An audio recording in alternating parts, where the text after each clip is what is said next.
Ngasigi wari asina mapu maben amasung masu tenawagi warini. Thaina mamangaida hanuba amaga hanubi amaga leirami. Mi pong kanamta leijadaba maramna mabanina tenawa amabu masu oina yokjaduna nawyok nakonbirami.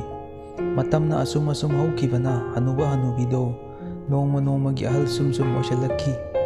Mapu mabena hanurakpado ubada tenawado tasengnamak yamna nungairamde.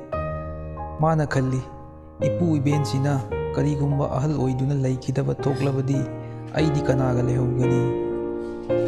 Mipairaba tenawa adu safam tafamga amatta kanglaktare. Nongma mana wakal ama sum tawrai. Karigumba ipu ibense amuk hanna naha ohenma yaba hidak ama fanglabadi aiga moiga matang khara kuinadi leminagini se haidana.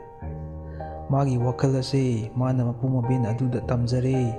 Mapu maben asu masu tenawana hairibado laibak chang yengingladuna hoi farese isuna hairido laibak yengbasi haidana masu tenawa adubu thadok pirakle. Sakap toina pairakpa tenawa adu upal kaya ama hauba umang amada thunglari. Mana uthaktagi asum yengtharakpada yamna laptapna ukhong amada lainingba nupa ama dhyan tawduna leiba uramki. Mana lainingba sadhu adugi manakta changladuna yam nolukpa khonjelda magi awabado tamjarami. Sadhu aduna tenawa adugi mateng pangani haina thajaba piki. Mana tenawa aduda uhai ama pirami aduga hai masigi uhaise hek chaba mi ado kudakta naha onthorakani.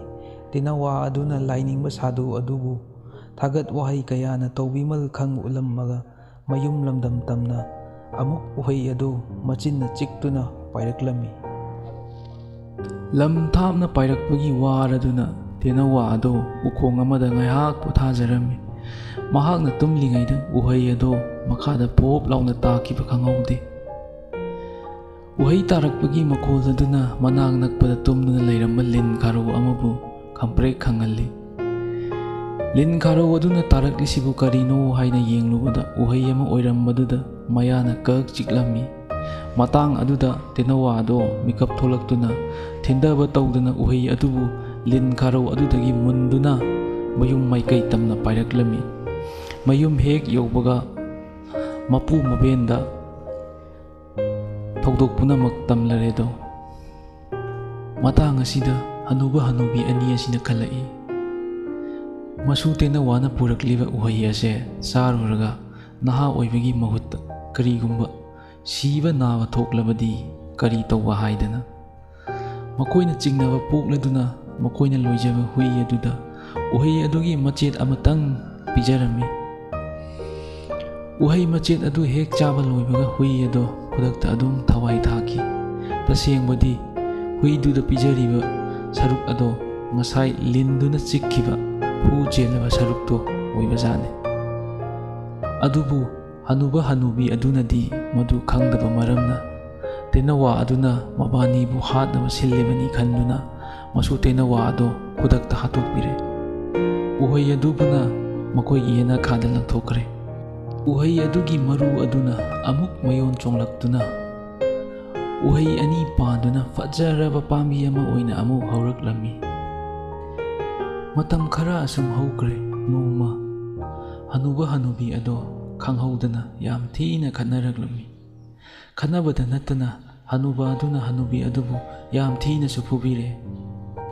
Hanubi aduna mathwai nungai mandadana yena khada hauriba hu chelaba pambi adudagi uhai ama heklaga charubra matung hanubi ado khanghaudana masak matau fajarabi leisabi macha ama onthokre.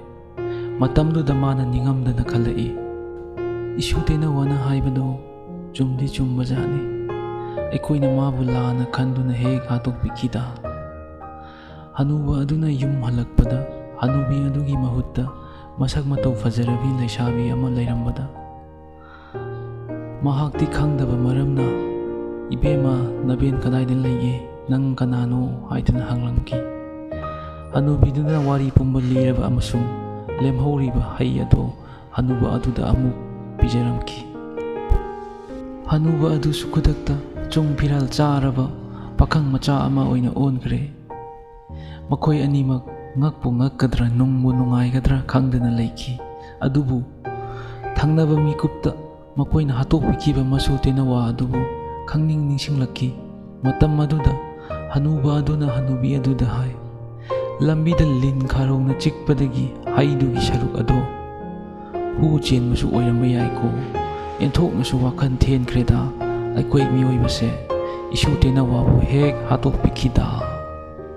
Ningamdabagi mairina Hanuba Hanubido leifam chafam khangkhidre.